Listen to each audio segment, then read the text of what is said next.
കടവിൽ വെച്ചോ മുണ്ടകപ്പടവരമ്പിൽ വെച്ചോ ആൻമിഴിയാം പൂങ്കിളിയെ കണ്ടു ഞാൻ.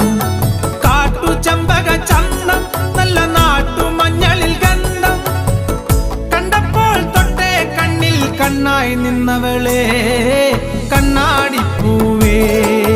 അമ്പലക്കുളക്കടവിൽ വെച്ചോ മുണ്ടകപ്പടവരമ്പിൽ വെച്ചോ ആൻമിഴിയാം